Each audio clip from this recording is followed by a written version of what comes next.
Muy buenas noches con todos los presentes en esta oportunidad. Mi nombre es Denise Guirene, administradora de la empresa CEP Energy. Y me complace darles la bienvenida a este webinar con el cual vamos a iniciar, ¿sí? Pero antes quisiera presentarles un poquito de la empresa para que puedan conocernos. Así que tomen por favor unos segunditos atención a la siguiente información. En CEP Energy somos una empresa que brinda soluciones de baja, de media tensión, todo tipo de soluciones eléctricas. Estamos en toda la disponibilidad. ¿En qué tipo de disponibilidad podrían mencionar ustedes? La disponibilidad para brindar asesoramiento, la disponibilidad para realizar cotizaciones, hacer servicios, eh, todo tipo de crecimiento eléctrico, ¿sí? Estamos siempre a la vanguardia de la era digital y contamos el 100% con los equipamientos para poder realizar la distribución de suministros y la realización de servicios de proyectos y de mantenimiento. Para todas las empresas es importante cerrar una venta, ¿verdad? Para nosotros, más que ellos, poder fidelizar a cada uno de los clientes y de las alianzas estratégicas con las cuales contamos. También nos movemos en rubros como de suministros de equipamiento, como venía mencionándoles, los servicios in situ y soporte experimentado. Contamos con profesionales de alta experiencia y capacitaciones constantes. Dentro de lo que nosotros establecemos proyectos y servicios de baja y de media tensión. Hablando de las alianzas estratégicas que les decía, en esta noche, en esta oportunidad, contamos con un representante, el ingeniero Michael Arias, ¿sí? Representante de la empresa Siemens, una de nuestras alianzas estratégicas más importantes para nosotros, y quien en esta oportunidad va a podernos brindar el tema de soluciones, filtros, activos.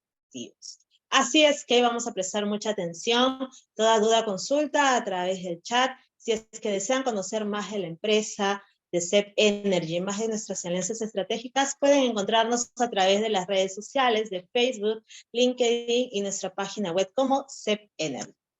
Ahora sí, voy a ceder el pase al ingeniero Michael Arias. Michael, adelante.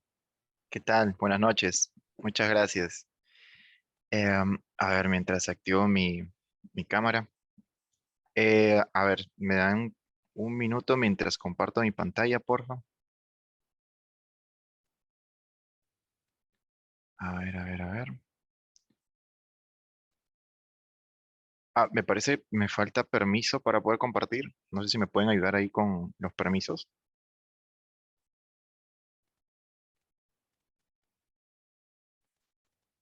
Ahí está. Listo. Listo. Gracias, chicos. A ver, me confirman si se puede ver, ¿sí? Sí, podemos ver perfectamente, Michael.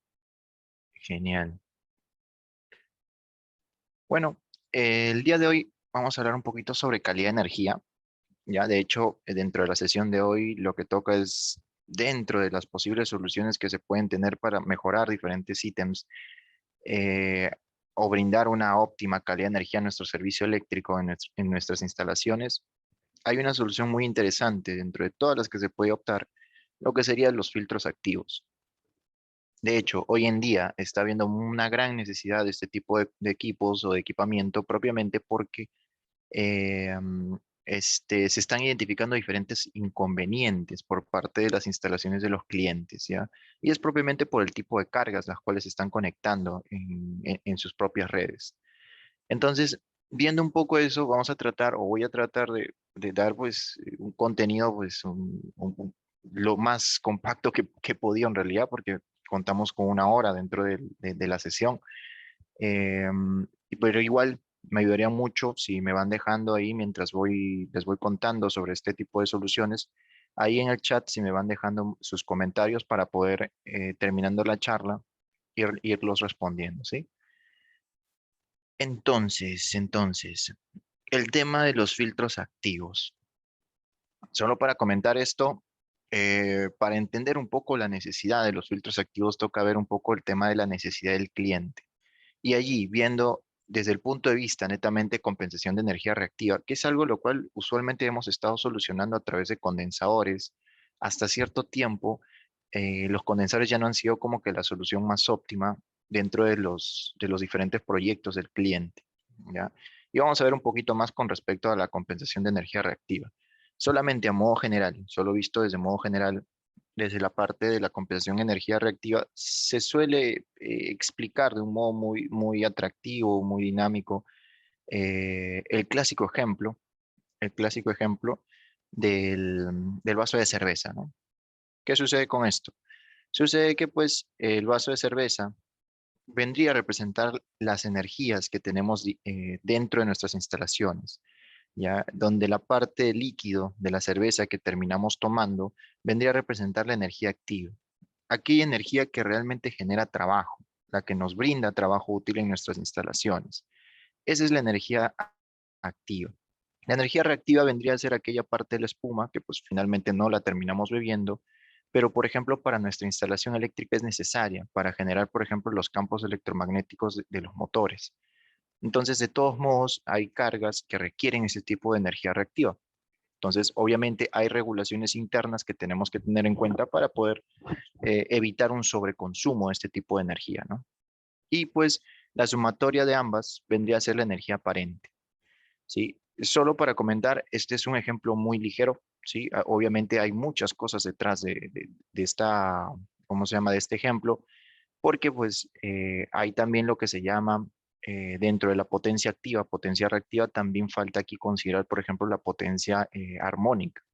Eso lo vamos a ver de repente en otra ocasión, solo para mostrarles a modo general, esto vendría a ser lo que usualmente se comienza a mencionar. Y de hecho, nosotros tenemos identificado la relación que existe entre la energía activa o la potencia activa y la potencia aparente a través del factor del cos-phi, quien vendría a ser o vendría a medir la relación entre estas dos potencias, ¿no?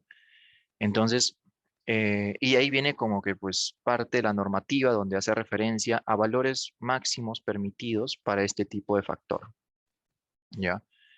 ¿Qué tipo de reglamento? Lo que podríamos tomar como referencia, por ejemplo, la resolución del Consejo Directivo, donde aquí, en este tipo de resolución, se habla de diferentes opciones tarifarias dentro de lo que sería MT2, 3, 4, BT2, 3 y 4, ¿ya? Donde nos hablan, por ejemplo, de un consumo permitido máximo de hasta el 30% de la energía activa.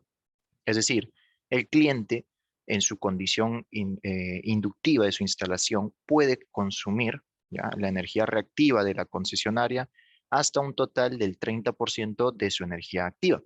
¿Ya? Eso está permitido, no hay problema, no, hasta ese tope no hay un tema de tarifación, pero por encima de ese valor sí, cuando el cliente llegara a consumir por encima de ese valor, por encima de ese 30%, sí ya comienza a haber un tema de penalización, ¿no?, un tema del cobro. Entonces, traducido este 30% a lo que vendría a ser el cost-fee, más o menos estaríamos hablando de un ratio de pues, un cost-fee del 0,96 aproximado. Entonces, hasta aquí no hay novedad. De hecho, hasta aquí, usualmente, pues todo lo teníamos muy claro, todos diseñábamos nuestros bancos de condensadores en función a este tipo de características y comenzamos a propiamente, pues, a dimensionar los mismos condensadores, nuestras soluciones de compensación de energía reactiva, ¿no? ¿Qué sucede?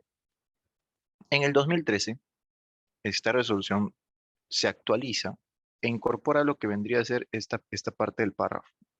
Una condición adicional donde menciona ya no solo el criterio de energía reactiva, ¿ya? O el comportamiento del cliente, ya no un comportamiento inductivo donde el cliente consume energía reactiva de la concesionaria, sino su red toma un comportamiento capacitivo, en donde en esta condición, en lugar de consumir reactivos, entrega reactivos a la concesionaria. Entonces, este párrafo, de hecho, ya prohíbe esa condición al usuario final. O sea, no está permitido, no se permite la inyección de energía reactiva capacitiva hacia la red, o sea, hacia el concesionario. De hecho, esta parte de lo que menciona invita a una conversación entre la concesionaria y el usuario final para que entre ellos establezcan un plazo, ya un plazo de corrección de esta situación. ¿Ya? Pero el cliente tiene que solucionarlo sí o sí.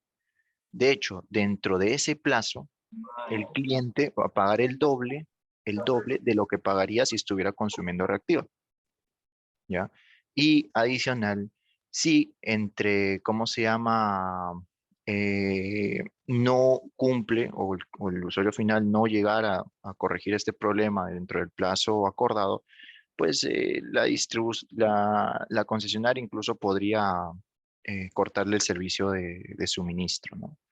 Entonces, esta condición ha terminado generando ciertos inconvenientes en los usuarios finales porque sucede que ellos no se habían dado cuenta que sí, efectivamente, sus redes durante ciertos momentos del día estaban tomando un comportamiento capacitivo e estaban inyectando energía reactiva aguas arriba a la concesionaria. Entonces ya hoy en día muchos clientes pues ya están recibiendo cartas y están tomando acciones al respecto, ¿no? Esta condición, por ejemplo, no puede ser solucionada con un banco de condensadores. ¿Ya? ¿Por qué? Porque el condensador finalmente es un equipo que entrega energía capacitiva. Entonces, más todo lo contrario le estaría empeorando, ¿no? Entonces, esto es como un punto, un ítem para tenerlo en cuenta al momento de mencionar nuestra solución de compensación de energía en nuestros proyectos, ¿sí? Esa es una de las cositas que se pueden ver. Ahora, solo por ese lado es la parte de compensación de energía reactiva.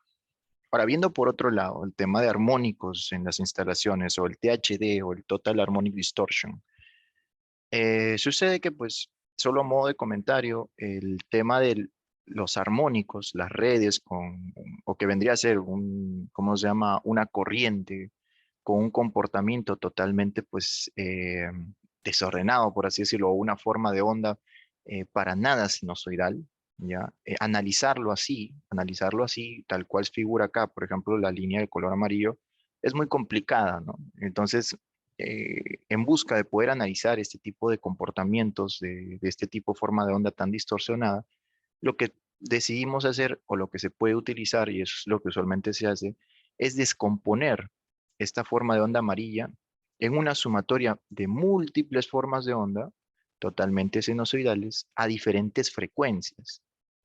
De hecho, estas frecuencias vendrían a ser múltiplos de la fundamental. Y ahí nos apoyamos de Fourier, ¿no? Donde indicaba que, pues, matemáticamente es posible descomponer eh, una forma de onda periódica en una sumatoria de múltiples formas de onda periódicas a diferentes frecuencias o a múltiples frecuencias. Entonces, lo que vendrían a ser todas las formas de onda que figuran acá como corrientes de color verde, este que figura a 1, a 3, a 5, si sumáramos todas estas de aquí, tendríamos como resultado la forma de onda de color amarillo. Ese es básicamente el asunto. Y todas estas formas de onda de color verde tienen un valor, ¿sí?, nominal como corriente, RMS, y tienen una frecuencia en particular, donde usualmente son múltiplos de la fundamental. Para nuestro caso, la frecuencia fundamental vendría a ser 60 Hz. Y es ahí en donde comienzan a nacer los armónicos del tercer orden, del quinto orden. De hecho, hay equipos de medición que pueden entregarnos el espectro de armónicos que puede tener nuestra instalación y nos lo presentan bajo este tipo de esquema, ¿no? Donde obviamente el armónico, bueno, la corriente o una de las componentes de nuestra forma de onda medida, una de las componentes es la corriente a frecuencia fundamental, ¿sí? Que sería el 1, sería 60 Hz, posiblemente acá para Perú, y las otras que serían del tercer orden, quinto orden, séptimo orden, noveno orden y así, hasta el orden 50, por ejemplo, ¿no? Y este tipo de cuadros lo que nos refleja es básicamente el valor de corriente, ¿sí?, de cada uno de los armónicos que se presentan en función a su orden. Y ahí toca entender también, Michael, ¿y qué hace referencia el orden? ¿Qué es el 3? ¿Qué es el 5, 7, 9 y tantos? ¿Qué es eso? ¿De qué estás hablando? Bueno, de pronto mirando el tema de cómo se clasifican los armónicos en la instalación. Nosotros, por ejemplo, tenemos los armónicos, los cuales se clasifican según su orden, su frecuencia y su secuencia, ¿ya? De hecho, justamente por esto podemos entender el comportamiento, ¿cómo se llama?, en nuestras cargas o en nuestras instalaciones según el orden, frecuencia y secuencia. Ya a veces y usualmente generan o tienen consecuencias totalmente negativas para los equipos que conectamos. Por ejemplo, nosotros tenemos lo que serían los armónicos, ¿ya? Según su orden, que serían números múltiplos de la fundamental. O sea, me refiero, si tuviéramos un armónico, ¿ya? O una corriente armónica, una frecuencia, ¿cómo se llama? De 180 Hz, ya 180 es múltiplo de 60 en 3, ¿no? O sea, es decir, si multiplicamos 60 por 3, vamos a tener 180 Hz. Si tuviéramos un armónico del quinto orden, significa que la corriente de ese armónico está con una frecuencia de 300 Hz, que es 60 por 5. Y así, ¿no? De séptimo orden, 420, noveno, 540 y demás. Entonces, aquí ya tenemos identificado el orden del armónico, la frecuencia y la secuencia. ¿Qué es lo que hace la secuencia? Hay armónicos que son de secuencia positiva, secuencia negativa y secuencia homopolar. Y cada uno de ellos tiene sus consecuencias. Una secuencia homopolar, como podría ser el armónico del tercer orden, son básicamente armónicos que prácticamente se suman de forma lineal y usualmente corren por el neutro para sistemas de 4 hilos cuando hay un neutro y se tienen cargas, por ejemplo, de iluminación LED, ¿no? Entonces, este tipo de equipos entrega armónicos, los múltiplos de 3 entregan armónicos, por ejemplo, por el neutro. Y es el equipo, es el conductor de neutro quien termina pagando mucho las consecuencias, ¿no? Posiblemente en sobredimensionamiento y demás. Los de secuencia negativa, como podrían ser los de quinto orden, ¿ya? Estos equipos o estos armónicos particularmente generan pares en los motores, generan pares negativos, o sea, un torque inverso al esperado en el giro del motor. Entonces, ¿esto qué significa? Que pues el motor termina teniendo desgaste en sus rodamientos, termina generando ruido, termina pues teniendo pérdidas, ¿cómo se llama? Propiamente por el sobrecalentamiento que se puede generar. Entonces hay muchas cosas que pues en función a esta clasificación que se tienen los armónicos podemos entender las consecuencias que tienen en cada una de las cargas que vayamos a conectar. Ya, obviamente no son los únicos armónicos. De hecho, el punto de referencia normativa aquí para identificar esto podría ser la IEEE 519, donde nos establece, y eso lo vamos a ver un poco más adelante, nos establecen rangos recomendados de valores permitidos según la robustez de nuestra red, ¿no? Entonces, eso lo vamos a ver un poco más adelante. Solo para comentar, no son los únicos armónicos, existen los interarmónicos y existen los subarmónicos. Ya, los interarmónicos, aquellos armónicos que no son múltiplos de la fundamental, por ejemplo 80 Hz, no es múltiplo de la fundamental, y usualmente son generados por equipos tipo hornos de inducción. O los subarmónicos, que están por debajo de la fundamental, como sería 25 Hz, y generan efectos tipo flicker. Entonces, también son armónicos que pues se puede evaluar y pueden ser corregidos de algún modo, ¿no? Entonces, ya entendiendo la clasificación de los armónicos y lo que pueden generar en nuestra instalación, de modo ligero, ahí también vamos a ver un poco más a profundidad ese tema, ¿qué tipo de armónicos son los predominantes en nuestra instalación? Sucede que en las instalaciones del tipo infraestructura, ya donde pues tenemos, por ejemplo, edificios de oficinas, centros comerciales, este tipo de instalaciones, usualmente hay mucha predominancia de armónicos del tercer orden. Usualmente, obviamente, pues siempre se tiene que realizar las mediciones pertinentes, porque obviamente todas las redes son distintas, son particulares, pero usualmente las del tercer orden son muy predominantes en este tipo de infraestructuras, ¿ya? ¿Por qué? Por el tipo de cargas que se manejan, ¿no? Por ejemplo, iluminación LED. En un centro comercial hay muchísima iluminación LED. Entonces, por ahí también se tiene como predominante armónicos del tercer orden. A diferencia de las industrias, ¿no? Una industria, por ejemplo, que son sistemas a veces de 3 hilos, donde usualmente tienen variadores, estos equipos pues a veces generan una predominancia de armónicos del quinto orden, ¿no? Y pues con todas las consecuencias que hemos mencionado, ¿no?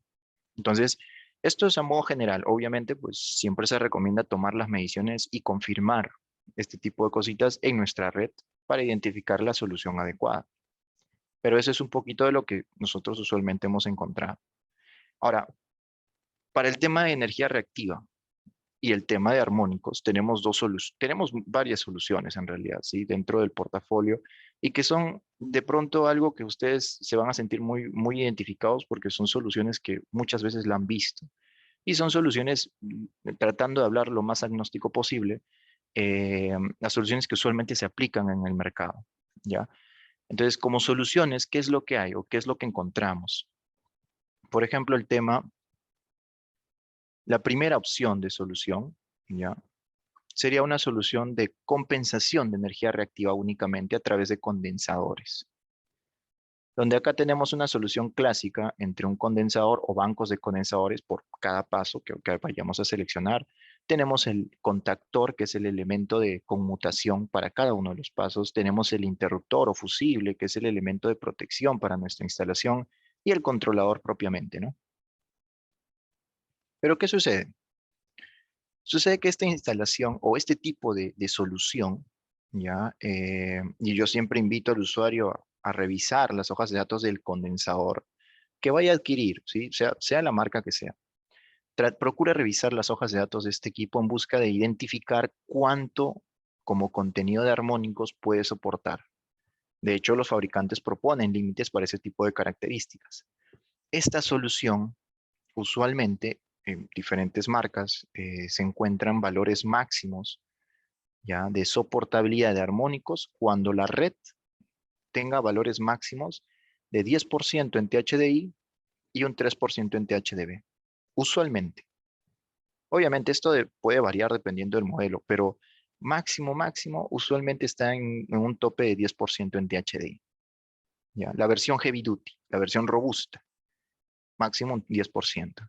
Si nuestra red ya tuviera valores por encima de este 10%, pues muy probablemente lo que pueda suceder es que el condensador entre en resonancia con la red, porque la naturaleza del condensador es entrar en resonancia cuando existen corrientes de gran frecuencia. Y los armónicos eran justamente eso, ¿no? Son armónicos que se caracterizan por ser múltiplos de la fundamental como frecuencia, y pues existen escenarios en los cuales estos armónicos pueden llegar a tener o a chocar en la frecuencia de resonancia del condensador. Resultado, el condensador revienta, se hincha, como si se hubiera quiñado de adentro hacia afuera, las resistencias se sobrecalientan y finalmente el equipo revienta por la parte superior, ¿no? Se abre como una canchita, ¡pah! Revienta. Entonces, esas son parte de las consecuencias que terminan sucediendo por el tema de los armónicos. Entonces, ¿qué significa esto? Que este tipo de soluciones solamente, dentro de lo posible, tratar de aplicarlos en este tipo de rango. Cuando tengamos confirmación y seguridad que nuestra red está con estos niveles por debajo de lo recomendado. Si identificamos que nuestra carga está con niveles por encima, e incluso hasta podría ser irresponsable proponer esta solución, ¿no? ¿Por qué? Porque puede reventar el equipo. ¿Ya? Y ojo, no es un tema de marca, es un tema de naturaleza propia del condensador. Ahora, hagamos de cuenta que pues tuvimos la precaución debida del caso. Y pues pusimos una reactancia desintonizada. Esta sería una segunda opción de solución, ¿no? Con miras a proteger el banco de condensadores. Entonces, pusimos el banco de la reactancia desintonizada, no lo sé, identificamos el armónico predominante en nuestra instalación, hagamos de cuenta que lo hemos identificado a través de mediciones o demás, y propusimos el banco ¿cómo se llama?, de condensadores con reactancias desintonizadas, con el factor de sintonía de nuestra reactancia de modo adecuado, de modo correcto, porque he visto que a veces hasta eso lo seleccionan de un modo muy ligero, más no le hacen un análisis previo. Entonces, hagamos de cuenta que hicimos eso. Este equipo o esta solución justamente está para evitar que el condensador entre en resonancia con la red. ¿Qué sucede con esta solución? Bien, genial. Ahora pueden estar en unas redes con alto contenido de armónicos, sí, pero hasta cierto límite. De hecho, lo que puede suceder, esto es a nivel de recomendación, esta solución solo calza en una red con un THDB máximo del 10% y recomendado como máximo de un 20%. Recomendado. ¿Por qué? ¿Podría estar en una red mayor? Sí, pero el problema es que esta solución se vuelve muy engorrosa en el sentido de que obviamente vuelve más grande el tablero, eso es uno. Dos, mientras más elevado sea el THDI por encima del 20%, esta solución comienza a sobrecalentarse bastante. ¿Ya? La reactancia sintonizada es un equipo que termina generando mucho calor dentro del tablero y toca tener consideraciones para el diseño del tablero a nivel de espacio. ¿Ya? O sea, tenemos que ponerlo en un ambiente no tan próximo al condensador, porque el calor que puede disipar puede generar que el condensador se desgaste, tiene una temperatura máxima de trabajo. Y si la reactancia desintonizada se sobrecalienta, puede generar problemas con los condensadores, ¿no? Desgaste en su vida útil, entre otras cosas. Entonces, a nivel de recomendación, pues, tener esto al momento de diseñar la solución del condensador con la reactancia desintonizada. Hasta acá, hasta acá, los diseños y propuestas de soluciones, ya, la opción 1 y la opción 2, se han utilizado contactores, que son equipos de conmutación que son buenos, son válidos, pero esos equipos, por ejemplo, tienen un tiempo de operación dentro de lo que mira el controlador y manda la señal de inyección del paso, tienen un tiempo definido, que a veces hasta puede llegar a ser 1 minuto. Entonces, ¿qué pasa para aquellas cargas donde la carga es muy dinámica, donde el tiempo de dinamismo que requiere como energía reactiva para compensar, ya requiere un tiempo muy, muy acelerado por debajo de los segundos? El contactor de repente ya no es la propuesta adecuada, ¿no? Entonces allí podríamos ir con una solución tipo tiristor. Los tiristores son equipos netamente de conmutación, ¿ya? Para que la inyección de cada uno de los pasos sea en un tiempo muy acelerado. O sea, posiblemente podría llegar por debajo del tiempo de segundos, o sea, está por debajo de los segundos. Entonces, posiblemente milisegundos. Entonces, ese es su tiempo de inyección de cada uno de los pasos. Pero también tener en cuenta que para esta arquitectura tenemos también en consideración, o estamos usando también, condensadores y reactancias desintonizadas. Entonces volveríamos al escenario anterior, ¿no? Con los valores máximos permitidos o recomendados, ¿sí? Recomendados de THDI menor al 20% y un THDD menor al 10%. Entonces, estamos también con la condición anterior. Cuando el diseño o cuando hemos identificado que nuestra red, nuestras cargas no lineales están con un valor por encima de ese rango, ya, por encima del 20% y un THD por encima del 10%, de repente la solución más óptima es migrar a otro tipo de tecnología. Ya los condensadores ya no son la solución adecuada para el cliente. Por ejemplo, podríamos trabajar con SVGs. Un SVG es un equipo muy similar a un filtro activo, solo con la única diferencia de que el SVG no mitiga armónicos. En lo demás, similar. La infraestructura interna del equipo en realidad son equipos tipo IGBTs, ya no se usa condensadores, no se usa inductancias, no se usa nada de eso, porque este SVG es electrónica de potencia. Y de hecho, soluciona el problema de un modo mucho más eficiente en un tiempo mucho más acelerado de lo que puede hacer un condensador. Más adelante vamos a ver un poquito más de esto, pero esto también está como un opcional dentro de las soluciones que se pueden tener en el mercado, ¿ya? Hay un mix de trabajo entre un SVG y un banco de condensadores, ¿ya? Sí, se puede trabajar con ambos en simultáneo, pero tiene restricciones, ¿ya? De hecho, no es una solución muy eficiente tener esta arquitectura. ¿Por qué? Porque si vas a hacer esto, significa que vas a tener muy posiblemente potencias, ¿ya? De cada uno de los pasos definidos, y para eso debiste haber hecho tu estudio de calidad de energía y haber identificado cuánto podrían ser estos pasos. Y usas el SVG solamente para corregir aquellos momentos finos, ¿ya? Que requiera el comportamiento de tu red en el transcurso del día. Entonces, significa que el SVG solamente lo voy a usar como para corregir ese pequeño perfil en el cual el condensador no lo va a poder hacer. Lo malo de esto es que nuevamente estamos usando condensadores y reactancias desintonizadas, lo que significa que vamos a volver a la condición de recomendación anterior, ¿no? Límites máximos en THDI menor al 20% y THD menor al 10%. Entonces, esta opción es válida, pero tiene sus consideraciones y pierdes por ahí un poco de capacidad de lo que podría ser el SVG. Y pues está la solución óptima, ¿no? Los filtros activos. Y es de hecho por eso que hoy en día se está solicitando mucho estos equipos como solución.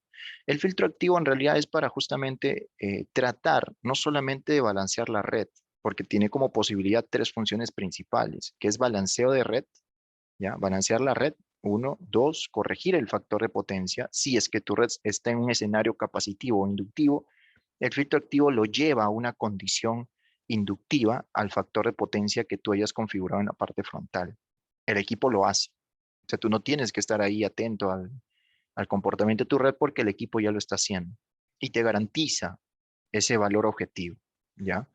Entonces, ahí hay como que mucha ventaja por parte del equipo. Entonces, no solamente eso, sino que adicional a eso, mitiga los armónicos, ¿ya? Y eso es justo el motivo de la charla de hoy. Vamos a ver un poco de cómo es que este equipo realiza o termina realizando estas funciones principales. Solo a modo de resumen, consecuencias de armónicos, solo para recordar el por qué nos sería bueno mitigar los armónicos, es porque dependiendo del equipo el cual vayamos a revisar o analizar, va a generar diferentes molestias en la instalación, ya los armónicos. Me refiero a los conductores, por ejemplo, un aumento de corriente, se genera aumento de pérdidas térmicas, desgaste en el aislamiento de los conductores. Para los equipos de protección, por ejemplo, en diferenciales podría generar disparos innecesarios, entre otras cosas. Sí, entre otras cosas. Para el conductor de neutro, por ejemplo, va a generar justamente sobredimensionamiento en el cable neutro, usualmente por armónicos del tercer orden. De hecho, la norma, la IEC, la 443, propone factores de sobredimensionamiento al neutro dependiendo del rango del THDI que se tenga identificado en la red. Si está en menores del 15%, y ahí me corrigen, por favor, porque sí, soy pésimo con la memoria. Si mal no recuerdo, por debajo de un 15%, no se le aplica algún tipo de factor de rateo al conductor de neutro, pero por encima del 15% ya toca considerar ese tipo de cositas, ¿no? Agregarle factores de rateo. Entonces, ¿por qué? Porque ya se sabe que por este tipo de armónicos, el conductor de neutro sufre mucho. Solo por default, o sea, sí por default.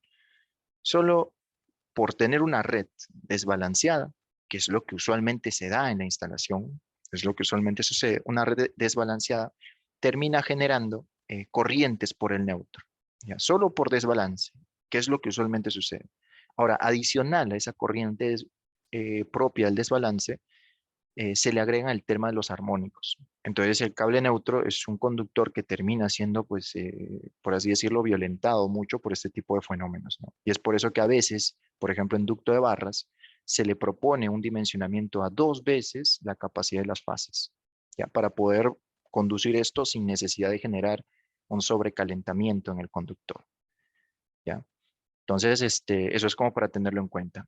Para los condensadores, pues nuevamente el riesgo de la resonancia, ¿sí? Pero también el condensador tiene una naturaleza en la cual, por naturaleza, es un equipo que termina amplificando los armónicos en la instalación, ¿ya? Entonces, termina generando inconvenientes también en la red, propiamente porque este equipo amplifica los armónicos. Si tienes un THDI, no lo sé, pues, de pronto digo cualquier cosa, de un 15%, cuando pongas un paso de condensadores, posiblemente pueda, como se llama, aumentarse, no sé, de un 15 a un 17, a un 18%, no lo sé, pero aumenta la capacidad, ¿ya? De tu instalación. Cuando se hacen los estudios de calidad de energía y se identifica un banco de condensadores en la red, de preferencia, desconectar el condensador para tomar la muestra, ¿sí? Los 7 días que toquen, luego volver a conectar el condensador, volver a tomar una muestra para ver el comportamiento del condensador con respecto a la amplificación de los armónicos que se tiene en la red.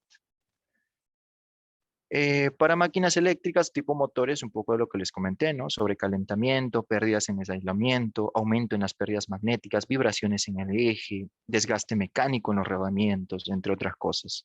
En transformadores se sobredimensiona o se aplica factores tipo K, donde es un sobredimensionamiento ¿cómo se llama? El transformador, propiamente por la presencia de armónicos que puede haber en la red. Para los equipos de medida, pues, por ejemplo, o de procesos y control, por ejemplo, los PLCs son equipos que sufren mucho porque los PLCs tienen dentro de sus tarjetas de control pequeños condensadores chiquitos. Y estos condensadores nuevamente son susceptibles a corrientes de gran frecuencia. Entran en resonancia y revientan esos condensadores dentro de las tarjetas de control. Entonces, parar en una industria o perder un PLC en una industria es básicamente parar un proceso de la industria. Y eso es pérdida económica para el cliente. Entonces, hay muchos problemas que los armónicos terminan trayendo, que pues aquí solamente he citado algunos, ¿ya? Solo para tenerlo en cuenta, ¿sí? Y es por eso que hay estándares quienes miden o proponen y recomiendan valores máximos en los cuales pues se podría considerar una red saludable, ¿no? Por ejemplo, dentro de los estándares, el estándar más famoso que se tiene es la IEEE 519. ¿Quién es el estándar, por ejemplo, por excelencia, o bueno, no por excelencia, sino por recurrente, en realidad, porque tiene un muy buen punto de vista? De hecho, esta IEEE 519 visualiza y pone los límites, pero más vistos desde la parte de aplicación en la instalación. No tanto lo ve como producto, o sea, no tanto entrega las recomendaciones para un producto, sino más entrega las recomendaciones para una instalación, en donde propone lo que sería el PCC, un punto común de acoplamiento, que es un punto donde el usuario decide en su instalación realizar las mediciones, ¿ya? Y en función a este punto en común de lo que nos entregue como mediciones, la IEEE comienza a proponer recomendaciones de valores máximos, tanto en THDB como en THDI. O bueno, aquí la IEEE lo llama TDD, ¿no? Que difiere, es un homólogo al THDI. No es exactamente idéntico, sino es un homólogo, ¿ya? Pero lo propone. Entonces, por ejemplo, en THDB, el THDB es básicamente, muy usualmente un 8% como valor máximo, ¿ya? Para el lado de baja tensión, ¿sí? Para el lado de baja tensión, menores a 1 kilovoltio. Y en el caso del THDI o el TDD, hay rangos. Estos rangos en realidad están representados en función a un ratio que vendría a ser un ratio entre la corriente cortocircuito en la instalación y la corriente de línea, ¿ya? Entonces, ¿por qué? Porque en realidad lo que sucede con los armónicos es que su efecto puede ser un poco más drástico en la instalación cuando se tiene una red de cortocircuito leve. O sea, el efecto dañino de los armónicos en la instalación va a depender mucho de la robustez eléctrica de la instalación. Y esa robustez eléctrica se mide en función a este pequeño ratio. Entonces, es por eso que mientras más grande sea el ratio, se permite un mayor o se puede permitir un mayor nivel de TDD, ¿ya? En el caso se desconozca esto, pues se puede migrar al peor escenario, ¿no? Una relación menor al 20 a 20, que sería un TDD máximo de un 5%. Entonces, esto es un buen punto de contraste para hacer un estudio de calidad de energía, por ejemplo, donde tenemos valores máximos y ver si efectivamente nuestra instalación cumple o no cumple con la IEEE 519. Entonces, eso es parte de lo que se puede tener en la red, eh, pero no es la única norma que hace referencia a esto en realidad. De hecho, existe otras normas, como podría ser la IEC, la 6100-3-2, donde ya no mira o ya no tiene el punto de vista de la IEEE, sino visualiza y recomienda o brinda recomendaciones respecto al producto, al equipo que se va a poner. Hagamos de cuenta, yo Pepito Sac. Pepito Sac tiene su luminaria, la cual Pepito Sac dice que su luminaria cumple la IS 6100-3-2 y esta luminaria es de clase A. ¿Qué significa? Que mi luminaria tiene valores máximos de emisión de armónicos según los impares, armónicos impares y los armónicos pares, con valores máximos o topes según esta tabla. De hecho, es esta IS quien nos propone esos valores máximos en esta tabla, ¿ya? Cada una de las clases, sea clase A, clase B, C o D, tiene su propia tabla y pues son valores máximos o topes en las cuales el fabricante cuando, ¿cómo se llama?, certifica su producto según esta norma, indica qué clase es su equipo, ¿ya? Esto es lo que sirve mucho a nosotros, es para ver o confirmar que el producto que estamos adquiriendo pueda tener cierto nivel de contenido de armónicos y no sea tan exagerado, ¿no? Entonces, pero si se dan cuenta, esto va mucho al producto. O sea, va mucho al producto en realidad, ¿no? No es tanto para aplicación de la instalación, sino es más que nada para, ¿cómo se llama?, poner límites de emisión de armónicos de nuestro producto o el producto que estamos adquiriendo. Pero sin embargo, es un punto de referencia. Entonces, ¿Qué sucede? Que pues sea el tipo de clase, esto es un poquito a modo de ejemplo, estos son para los clase C, para los clase D, ¿no?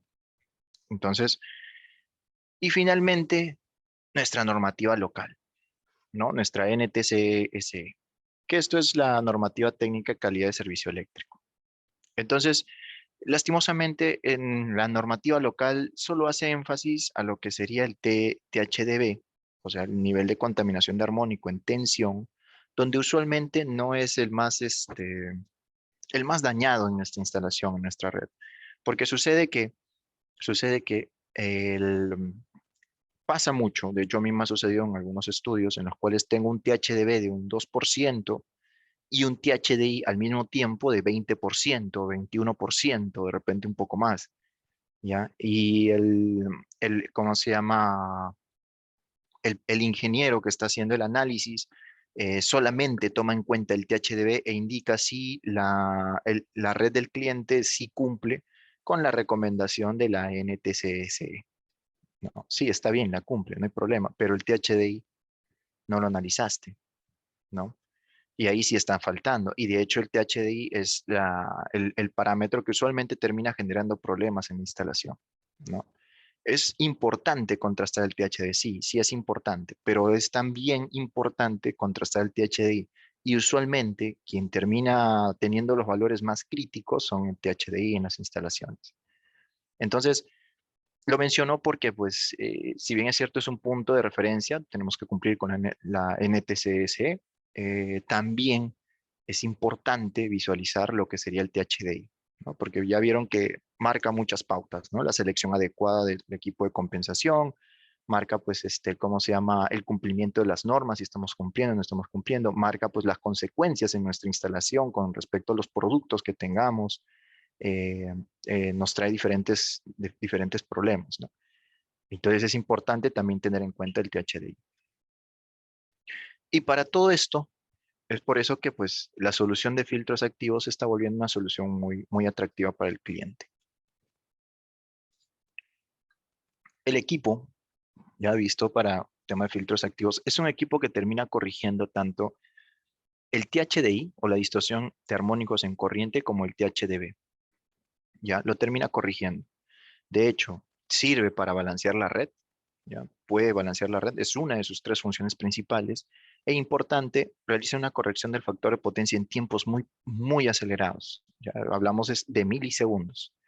También es un equipo que tiene una disposición modular, sea una versión mural o una versión autosoportada, eso lo vamos a ver un poco más adelante, pero tiene una versión del tipo modular, lo que significa es que se pueden agregar módulos a futuro, ya en caso se requieran, una ampliación del cliente, entre otras cosas. Entonces, tiene muchas ventajas. ¿Cómo hace sus funciones principales?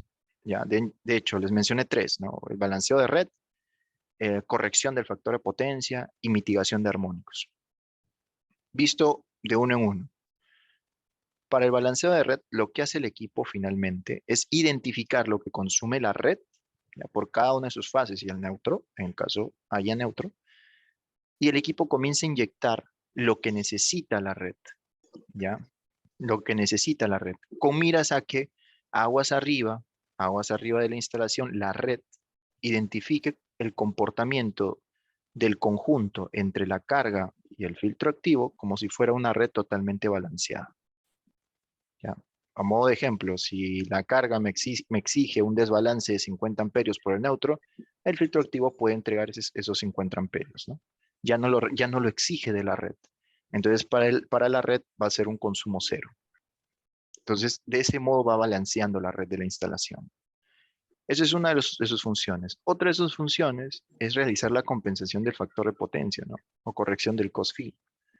Esto en realidad lo hace solo para verlo a modo de contraste entre los condensadores versus el filtro activo, lo hace de un modo muy acelerado, muy interesante, porque nosotros dimensionamos los condensadores según pasos, o sea, según cada una de las potencias fijas. Y en función de lo que vea el controlador, va a solicitar inyección o desconexión de cada uno de los pasos según el comportamiento de la red.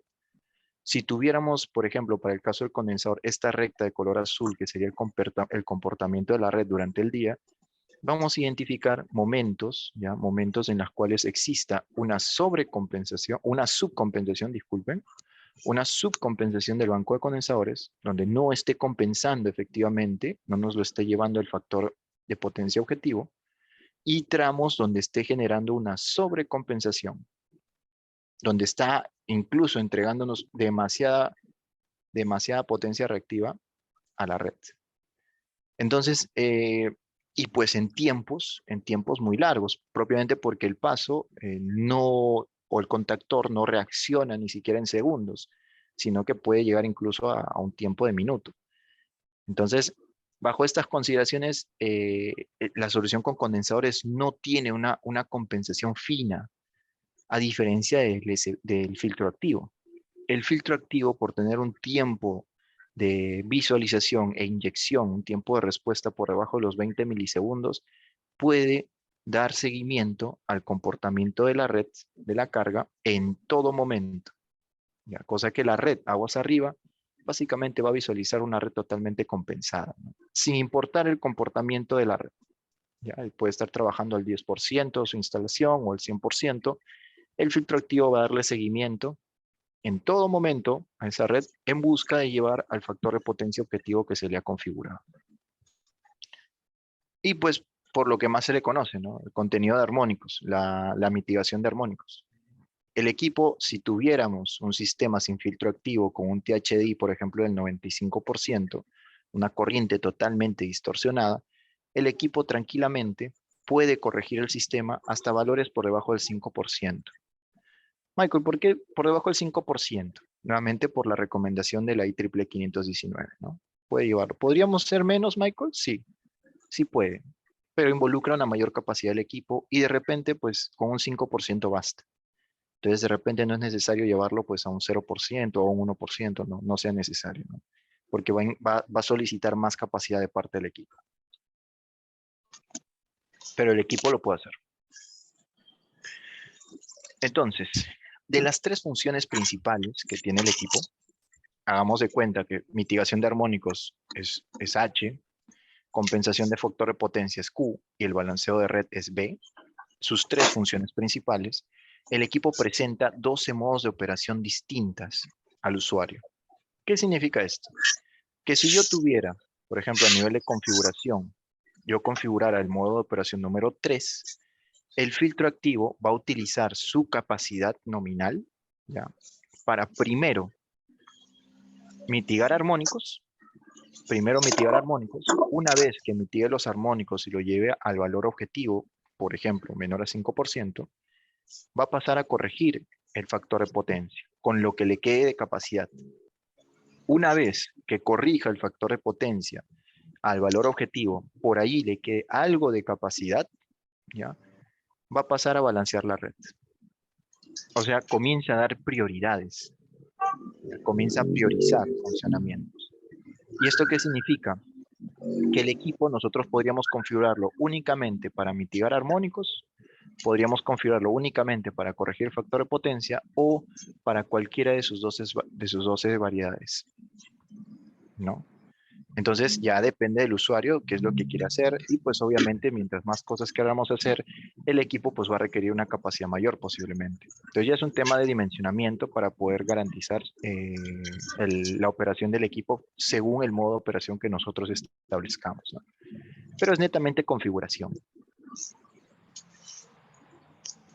Entonces, ¿qué es lo que hace el equipo finalmente? Para una carga X, ya sea una carga pues armónica que consume una carga totalmente distorsionada, lo que hace el equipo es básicamente inyecta una corriente compensada. ¿Ya? Esta corriente compensada a través de sumas y restas entre la carga de la red, y la corriente compensada que inyecta el filtro, la red aguas arriba va a visualizar el comportamiento totalmente sinusoidal del conjunto de ambos, ¿no? ¿Por qué? Porque esta corriente compensada está entre sumas y restas, eliminando lo que no queremos que tenga, que exija la carga como corriente, ¿cómo se llama? Como armónicos, como corriente de factor de potencia. Entonces, es algo atractivo, ¿no? Chicos, igual solo para comentar, porque me parece que hay un audio activado. No sé si se me pueden ayudar ahí con el mute, porfa. Sí, claro, ahorita mismo lo vemos. Gracias. Disculpen. Em, entonces, pues, igual recordarles, ahí tienen el chat. En el caso deseen realizar algún tipo de consulta, terminando la charla y nos damos unos minutos para resolver las consultas. Disculpen si no estoy dando el chance de que puedan consultar o ir respondiendo en el camino, porque hay como que mucha información que me gustaría mostrarles y sí me gustaría pues tratar de darles esta información al terminar la charla. Y de ahí pues nos tomamos el tiempo que toque en función de las preguntas que tengan, ¿sí? Por entonces, sistemas de conexión de los filtros activos. El filtro activo va a exigir ciertos equipos. Básicamente el equipo tiene que tener ojos para poder ver lo que pida la carga, ¿no? Entonces, ¿quiénes son los ojos del filtro activo? Vendrían a ser los transformadores de corriente. Estos equipos son los ojos del filtro activo y se les tiene que poner y seleccionar según el sistema de conexión que se tengan en la red, ¿no? Si tenemos un sistema de 3 hilos sin neutro, pues solamente vamos a necesitar 2 trafos de corriente, y si tenemos un sistema de 4 hilos, necesitaríamos 3 transformadores de corriente, ¿ya? Para el conexionado. Eso es a nivel de transformadores de corriente, pero es mucho detalle. En realidad los transformadores de corriente son muy importantes. Solo para comentar, los filtros activos, tanto en la versión mural como en la versión autosoportada, pueden trabajar en un esquema tipo paralelo en busca de aumentar su capacidad total de corrección. Por ejemplo, si hubiéramos instalado un filtro de 25 amperios y quisiéramos de 75 amperios, porque hemos visto que la red lo necesita, no necesitaba 25, Michael, necesitaba 75, pues no hay problema. Conectamos otro filtro de 50 amperios y en total nos entrega los 75 que requiere la red. Y eso para la versión mural, no hay problema. De hecho, la versión mural usualmente viene con una pantalla HMI de 4.3 pulgadas para hacer justamente las configuraciones desde la parte frontal. Entonces, es solo un juego de transformador de corrientes. Obviamente va a tener un conexionado en particular dependiendo de la cantidad de módulos para poder hacer esta funcionalidad.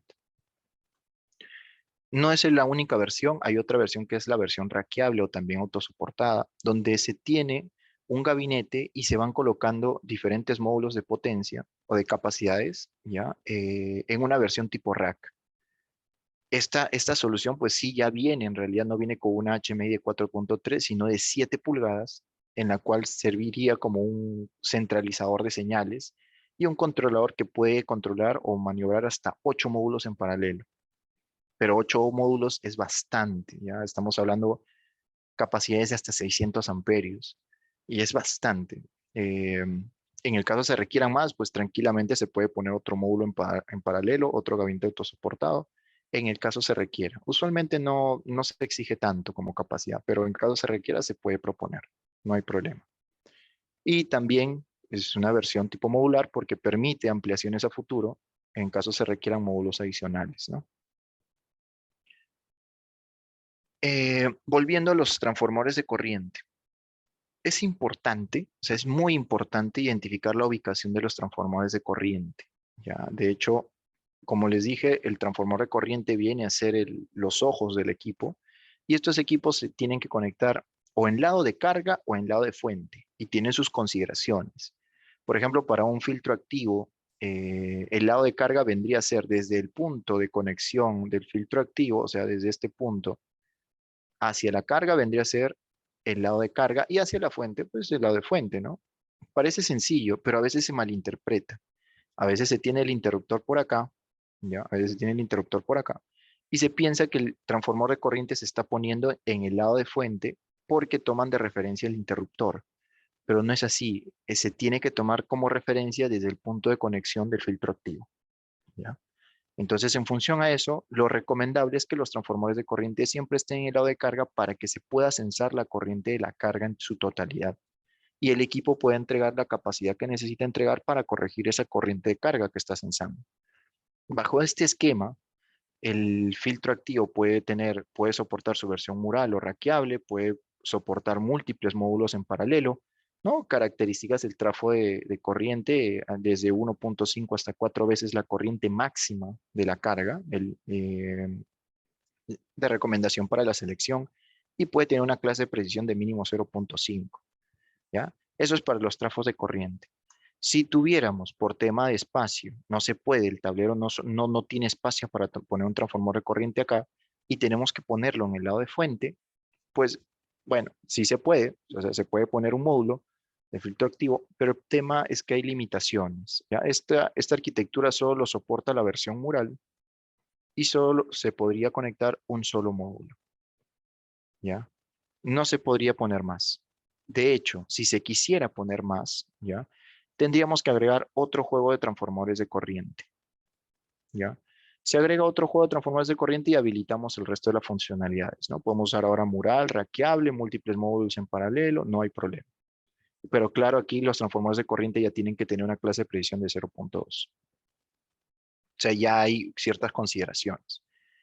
Em, Ahora, obviamente hay más arquitecturas porque a veces no solo se tiene una fuente, sino se tiene una fuente doble. Entonces podemos tener en el lado con doble fuente, por ejemplo, los trafos de corriente en el lado de carga, que es siempre lo recomendado, ¿ya? O podríamos tenerlo en el lado de fuente. Si lo tenemos en el lado de fuente, nuevamente tenemos que considerar otro juego de transformadores de corriente, ¿no? Entonces, hay consideraciones a tomar en cuenta. Y visto para la parte del producto, ya un poco aterrizando la parte del producto, se puede identificar, por ejemplo, las capacidades nominales de los equipos. Nosotros ahí tenemos una ventaja muy atractiva, es que nuestras versiones murales, que son versiones muy compactas, son como un pequeño tablerito mural, pueden llegar hasta capacidades de hasta 150 amperios, ¿ya? Entonces, solo para comentarles, el equipo vienen dos versiones, como tensión nominal de 400 y de 200 voltios, y tienen un rango de operación, ¿no? Entonces depende mucho del nivel de tensión que se tenga en la instalación para poder proponer el filtro activo adecuado. Si tenemos un sistema de 220 de 3 hilos, pues de repente la versión de 200 voltios nominal sea la más adecuada. Y el 380, 4 hilos usual aquí en Perú, pues podríamos ir con la opción de 400 voltios. Características, sistemas, filtros activos de 3 hilos, de 4 hilos. La versión de 4 hilos puede entregar hasta 3 veces su corriente nominal por el neutro. Significa que si escogemos un filtro de 100 amperios de 4 hilos, el equipo por el neutro puede entregar hasta 300 amperios, ¿ya? Siempre y cuando, obviamente, la red lo requiera, ¿no? Si la red requiere ¿cómo se llama? 300 amperios por el neutro, el filtro lo va a entregar. Lo puede hacer tranquilamente. Entonces, solo para tenerlo en cuenta, porque al momento de seleccionar los equipos de protección adecuados, este, a veces se tiene que tener en cuenta este sobredimensionamiento. No es muy frecuente, en realidad, no es muy frecuente, pero 2 veces, por ejemplo, la corriente nominal podría ser un valor como que considerado, ¿no? Posiblemente adecuado. Depende ya de la red. Otra de las características, el equipo corrige desde el segundo hasta el 50º orden, ¿ya? Según la IEEE 519 nos muestra los valores recomendados hasta 50, el orden 50 de armónicos. Entonces, el equipo puede hacerlo tranquilamente, ¿ya? Mitiga armónicos, corrige factor de potencia, balancea la red, ¿no? Tranquilamente. O sea, no hay inconvenientes por ese lado. También algunas de las características de este tipo de soluciones es el tema de protocolos de comunicación que usualmente se soporta y algo muy atractivo, el equipo cuando se trabaja en altitud no sufre de rateo hasta 1500 metros sobre el nivel del mar. Por encima de los 1500 y toca considerar un 1% por cada 100 metros que va subiendo el equipo en altitud, ¿ya? Ahora, estos equipos usualmente vienen como estándar en gabinetes con grado de protección IP20. Eso es como un estándar. ¿Por qué? Porque es electrónica de potencia y la electrónica de potencia usualmente pues requiere mucha ventilación. Entonces un IP20 es como que lo más adecuado para estos equipos. Sin embargo, si el cliente quisiera un grado de protección customizable, a veces se habla de un IP54, también se puede customizar, ¿no? No hay problema. Es cuestión de indicarlo nada más. Hay versiones industriales, porque pues no solamente hay de 400 y 200 voltios nominal, sino que también existen las versiones de 480 voltios, 600 voltios e incluso 690 voltios. Ya, también existen esos niveles de tensión y con rangos muy amplios, ¿no? Entonces ya depende mucho del cliente, solo que para estas tensiones industriales, pues son más industriales, los módulos son de 75 a 90 amperios. Y ahí, pues bueno, se van poniendo módulos en paralelo, ¿no? Pero es más o menos bajo ese esquema. Características muy similares al anterior. En realidad, con todo lo demás es similar, es idéntico. Algo de lo atractivo, como les comentaba, es el tema de las dimensiones. Por ejemplo, para las versiones murales, ya se tiene desde la versión más pequeña, que es 25 amperios, ya se tiene unas distancias de altura de 470 milímetros, de 440 milímetros de ancho y una profundidad de 150. O sea, es una solución bien pequeña. Y para capacidades máximas de hasta 150 amperios en la versión mural, se tiene un ancho de casi 50 centímetros, una altura de 56 centímetros casi, y una profundidad de menos de 30 centímetros. O sea, es muy compacto, ya es muy compacto, y pues puede calzar tranquilamente para transformadores, que les digo, así aproximado, ¿no? Podría ser atractivo para un transformador de repente de 315 kVA, ¿no? En 380, ¿no? Tranquilamente lo puede soportar. Entonces, ya, obviamente depende mucho del estudio, pero ahorita estoy dando como un aproximado. Entonces, Michael, ¿y si quiero mayor capacidad? ¿Y si necesita mi red 300 amperios? ¿Qué hago? Bueno, hay versiones del tipo autosoportado, como les comentaba, en módulos rackeables, como esta de acá, por ejemplo. Entonces, hay módulos que uno puede ir colocando. De hecho, y pues nosotros ahí los atendemos, les entregamos un módulo totalmente autosoportado que puede llegar tranquilamente hasta 600 amperios, ya en 4 hilos. Tranquilamente puede llegar hasta 600 amperios en un solo gabinete con un ancho de 60 centímetros, 1 metro de profundidad y 2,20 metros de altura. O sea, es demasiado compacto, ¿ya? Otras soluciones tienen que recurrir a 2 gabinetes de 80 de ancho, entre otras cosas, que pues termina volviendo muy grande, ¿no? Entonces, con nuestra solución, pues tranquilamente se puede migrar a un tipo de arquitectura de este modelo. Entonces, se vuelve muy atractivo para el cliente porque se ahorra mucho el espacio, ¿no? Algunas dimensiones mecánicas internas. Y ahora, a nivel de arquitecturas, a nivel de recomendación, eh, opciones. ¿Ya? Una de las opciones es posiblemente trabajar con un banco de condensadores aguas arriba en el tablero general, un filtro activo mitigando, ¿cómo se llama? Un tablero en particular que tenga una emisión de armónicos considerable. Bueno, esta arquitectura puede calzar muy bien cuando se tiene un tablero, ¿ya? Donde pues tengas concentrada toda la carga no lineal, ¿no? Toda la carga armónica en la instalación lo tienes conectado a un único tablero. Y allí compensas y mitigas con los armónicos, cosa que arriba la corriente sube totalmente limpia, totalmente sinusoidal. Pero a veces, y pasa muy usual, que es esta parte, este tipo de arquitecturas no es sencillo tenerlo, ¿no? Se tiene iluminación en múltiples tableros, no toda la carga no lineal está ubicada en un único tablero, ¿no? Entonces, este diseño no es como que lo más atractivo. Muy aparte de eso, la posibilidad de que nuestra red se vuelva capacitiva y el condensador no pueda ser no es el equipo que va a solucionar esa condición. Entonces, esta arquitectura no es como que pues la más atractiva técnicamente para el cliente. Puede que no sea finalmente la adecuada. Nosotros lo que proponemos o recomendamos mucho que como mínimo se considera un filtro activo en el tablero general. ¿Por qué? ¿Por qué en el tablero general? Porque el tablero general normal usualmente es el punto de transición, es el horizonte dentro de todo lo que sucede en nuestra instalación versus la concesionaria. Y todo lo que sucede aquí abajo en nuestra instalación, el filtro activo lo puede terminar corrigiendo, cosa que la concesionaria, o bueno, cosa que evitamos problemas con la concesionaria, ¿no? Finalmente.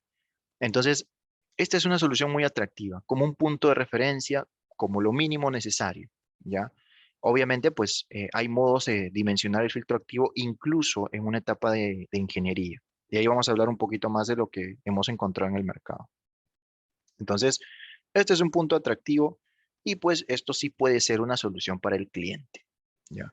Obviamente hay otras arquitecturas en donde se tiene una compensación en el tablero general y una compensación más localizada en tableros puntuales, ¿no? Entonces, aquí, por ejemplo, sí es lo más efectivo porque se mitiga las cargas finales, se termina corrigiendo abajo y se termina afinando aguas arriba. Pero a veces el presupuesto no apoya a esta arquitectura. A veces el presupuesto se termina volviendo como que más elevado para el diseño, ¿no? En esta disposición, porque se tienen dos filtros, uno arriba y uno abajo. Obviamente el de arriba va a ser de capacidad menor porque el de abajo ya está compensando bastante, ¿no? Pero igual a veces no apoya al presupuesto del proyecto. Entonces no es lo más usual, es lo más atractivo, sí, pero no es lo más usual que se encuentra, pero sí es atractivo a nivel técnico. Ahora, muchos nos preguntan, Michael, ¿y si pongo un banco de condensadores, ya? Y un filtro activo en mi tablero general, cosa que ya no me sale un filtro activo de 300, de repente solo de 100, y el resto lo hago con mis condensadores. ¿Qué pasa? ¿Puede ser? Bueno, en realidad esto no es lo más recomendado. No es que no se pueda hacer, ya sí se puede hacer, pero se tiene que tener muchas consideraciones. Se tiene que hacer un estudio, un análisis en la instalación para poder confirmar que estos dos equipos finalmente van a trabajar de modo adecuado. ¿Por qué? Porque cuando uno configura el filtro para mitigar armónicos, lo que el filtro termina haciendo es entregar lo que se podría llamar corriente antiarmónica, que finalmente es corriente a gran frecuencia, ¿no? O sea, los mismos armónicos que pide la red, pero por -1, por así decirlo, ¿no? Cosa que a través de sumas y restas se vuelven cero. Pero para el condensador eso termina volviéndose corrientes de gran frecuencia y eso puede generar problemas de resonancia. O sea, sí se puede hacer esta arquitectura, solo que no es lo más recomendado porque se tiene que tomar muchas cosas en consideraciones, ¿ya? Se tiene que poner transformadores de corriente acá en el banco de condensadores, conectarlo al filtro activo para que también vea ese consumo, entre otras cosas, ¿ya? Entonces, no es lo más recomendado. Entonces, y por último, limitas la capacidad del filtro y pues de repente no va a brindarte la solución que necesita tu instalación. Entonces, puede que acá no le saques el provecho al equipo que necesita la red. Recomendación, ¿no? Recomendación. El filtro activo se dimensiona, entonces ya a nivel de dimensionamiento. Se dimensiona según la corriente reactiva que necesita tu red para compensar el factor de potencia y la corriente armónica que necesita tu red para mitigar los armónicos hasta el valor objetivo que tú necesitas. Y finalmente la capacidad del filtro viene a ser la sumatoria fasorial de ambos, ¿no? Es decir, la corriente reactiva al cuadrado más la corriente armónica al cuadrado y todo eso raíz cuadrada. Esa es la capacidad del filtro activo. Así se dimensiona. Si quieres también balancear la red, pues también le agregas lo que sería la corriente desbalanceada, ¿no? Y así identificas la corriente del filtro activo. ¿Ya? Y ahí para llegar a estos valores hay muchos modos en realidad, ¿ya? Dentro de lo que se tenga como información disponible. Mediciones, que es lo que más se recomienda, pero en etapa de ingeniería se puede estimar, ¿ya? Porque en etapa de ingeniería se puede, de hecho se estima, en etapa de ingeniería se estima la capacidad de los condensadores de muchos modos, ¿no? El 30% de la potencia activa, no sé, hay otros que son un poco más precisos y usan factores de potencia de las cargas más representativas en la red y toman ese factor de potencia como punto inicial para llegar al objetivo y estiman la potencia que necesita el banco de condensadores para identificar el dimensionamiento del banco. Ya bueno, esa potencia en cavar que identificaste según la metodología que hayas aplicado, obtienes la corriente y esa sería tu corriente reactiva. El problema, usualmente, y es por donde los proyectistas y el usuario final termina complicándose y teniéndole un poco de temor, es hallar la corriente armónica, porque para eso tienes que conocer el THDI. Y el THDI puede ser un valor que se pueda estimar en una etapa inicial, en un proyecto muy temprano, en una etapa de diseño, se puede estimar el THDI y se puede calcular la corriente armónica. ¿Ven? Cosa que al menos cuando ya se compra el proyecto o cuando se ejecuta, se vende el filtro activo a una parcialidad de la carga, ¿no? No sé, asumiendo un consumo del transformador del 70%, un factor o un THDI de un 20% de repente, ¿ya? Depende mucho del tipo de proyecto, ¿ya? Pero yo estoy dando valores así como que al azar. Se puede estimar valores de este tipo, se conecta, se compra el filtro en la etapa del proyecto de diseño, y pues digamos que más adelante se hace una medición y se confirma que de repente el filtro que teníamos de, no sé, pues estoy diciendo de repente cualquier cosa, de 100 amperios cuando se compró en la etapa de ingeniería, en la etapa de ejecución del proyecto, resulta que quedó chico y resulta que se necesitaba no 100, sino se necesitaba de repente 150 amperios. Michael, ¿el equipo se quema? No, el equipo entrega hasta donde puede dar como capacidad nominal, no se sobreesfuerza. ¿Ya? Tranquilamente va a trabajar, obviamente no te lo va a llevar al factor de potencia objetivo, pero pues te va a tratar de llegar hasta donde dé, ¿no? Entonces, ya ha pasado unos primeros meses de ejecutado el proyecto, se toma la medición, se identifica que se necesitaba 50 amperios adicionales, se compra ya el de 50 amperios, obviamente acá ya la inversión es menor, ¿no? Este es un módulo pequeño y se completa la totalidad de la necesidad, ¿no? Los 150 amperios. Entonces, esto es recomendable, ¿por qué? Porque a veces se suele decir, y eso es mucho dependiendo del proyectista, que es el estudio para comprar el filtro, ya, ¿cómo se llama? Se tiene que hacer el estudio de calidad de energía cuando ya esté en servicio la instalación. Que bueno, sería lo ideal. El problema con eso es que cuando ya está en servicio la red del cliente, el presupuesto ya no es el mismo, el presupuesto disponible ya no es el mismo. El OPEX, que es el presupuesto de mantenimiento de la instalación, es usualmente pequeño comparado al CAPEX, que es el presupuesto para la inversión del proyecto. Entonces, si tú pasas estos 150 amperios al OPEX, a la etapa de mantenimiento, efectivamente van a detectar que ya no son, no sé, los 150, van a tener que comprar 150 y el presupuesto que cuesta el equipo no entra en el OPEX. Y el equipo no se puede adquirir, el cliente no puede solucionar su problema y comienzan en inconvenientes. Y comienzan a ver qué otras cosas pueden, ¿cómo se llama?, solucionar su inconveniente y terminan poniendo básicamente parches en la instalación para ver si pues algo se hace. Finalmente se quedan con el inconveniente de modo permanente, ¿no? Eh, ¿Qué hubiera pasado si en la etapa de ingeniería se dimensionaba los 100 amperios de modo parcial, ¿ya? Y cuando ya entre en servicio la red, se toma la medición, ya se descubre que pues solamente se compra un módulo de 50 amperios y pues ya tranquilamente se le acopla. La inversión es más pequeña y entra dentro del OPEX. Los 100 amperios pueden ser tolerados en el CAPEX tranquilamente y los 50 amperios pueden ser tolerados en el OPEX.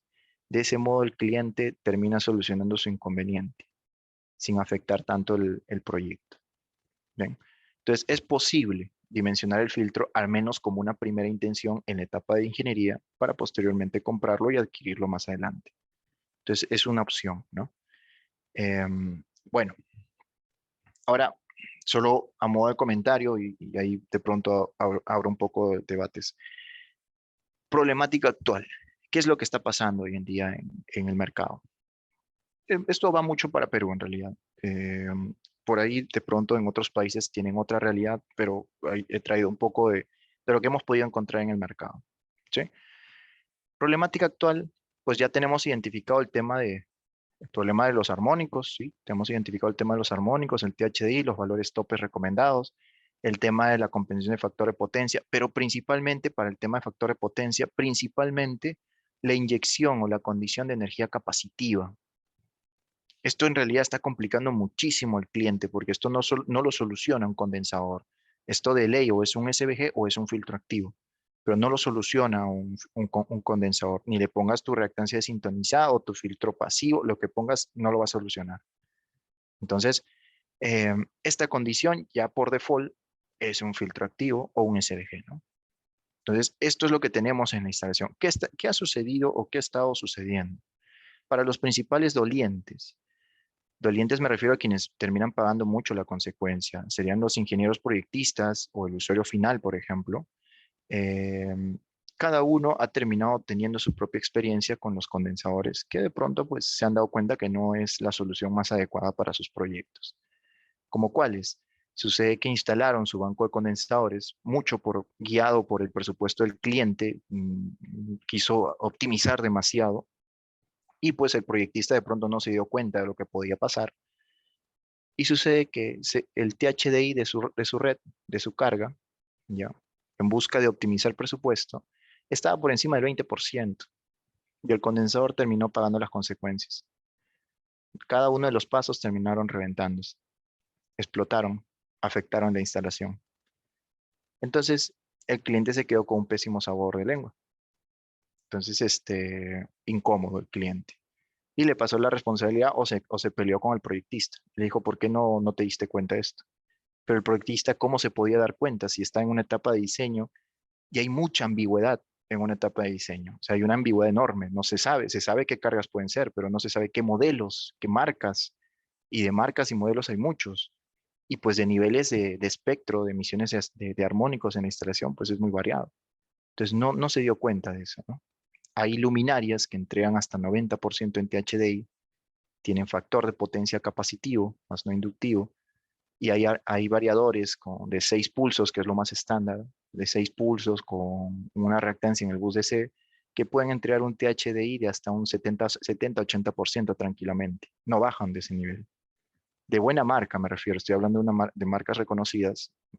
Un variador así estándar, 70-80% en THDI, ¿no? Entonces ya estamos viendo que pues muy probablemente vamos a exceder este nivel, ¿no? Entonces, mucho se decía, mucho se decía que para proponer el filtro se tiene que hacer primero el estudio de calidad de energía. Yo pensaría, y eso es a modo personal, que más bien es al inverso. Para proponer un banco de condensadores, se tiene que hacer primero un estudio de calidad de energía. Porque el filtro tú lo pones y no va a explotar o no tiene inconvenientes, ¿no? Pero el condensador sí. El condensador sí tiene inconvenientes, matemáticamente demostrado. Entonces, esto sí corre mucho riesgo, ¿no? Ahora, digamos que en otro escenario, el cliente tuvo, o el proyectista tuvo ¿cómo se llama? La precaución de poner su protección al condensador. Le puso reactancias desintonizadas y se fue con tranquilidad a su casa. Compraron el proyecto, lo instalaron y de lo que debía actuar nuestra red, nuestra carga, ya debía tener un comportamiento inductivo, o sea, en el primer cuadrante, en donde la red consume potencia activa y consume reactivos hasta cierto grado, ¿no? Para no recurrir en penalizaciones.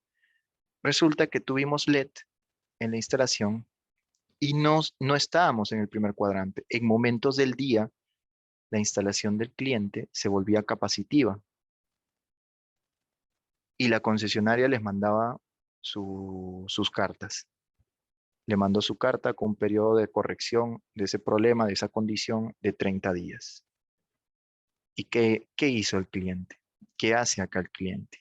He visto casos donde el cliente trata de, ya ahí se incomoda con el proyectista y trata de pasarle la responsabilidad, cuando el proyectista no tiene la responsabilidad ahí, ¿no? O bueno, lo tiene de pronto parcialmente. Eso es una condición que no se estaba notando y recién ahora está comenzando a salir. Entonces, hay varios casos en realidad que he visto que están teniendo diferente comportamiento, ¿ya? Pero hay incomodidad. Entonces, para evitar también este tipo de cosas o inconvenientes, un filtro activo lo pudo haber solucionado. Entonces, es mucho el tema de la ambigüedad de cargas en la instalación cuando estamos en una etapa de ingeniería. Cuando estamos en una etapa de instalación, pues no hay problema, ¿no? Simplemente toca realizar las mediciones. Ahí se sinceran mucho las cosas, se tienen las cargas sinceradas, entonces se puede tomar las mediciones. Pero en una etapa de ingeniería es como que muy riesgoso. En realidad, ahí el proyectista como que pues en realidad tiene mucho riesgo, ¿no?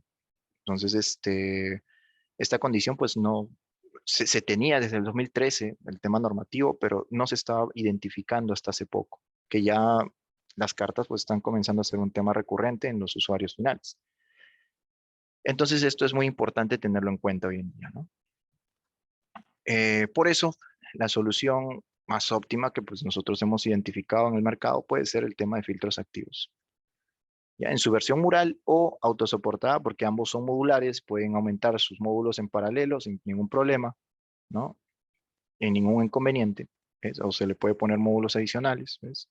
Entonces aquí de repente esta puede ser una buena arquitectura. ¿Por qué? Por las tres funcionalidades principales que tiene, ¿no?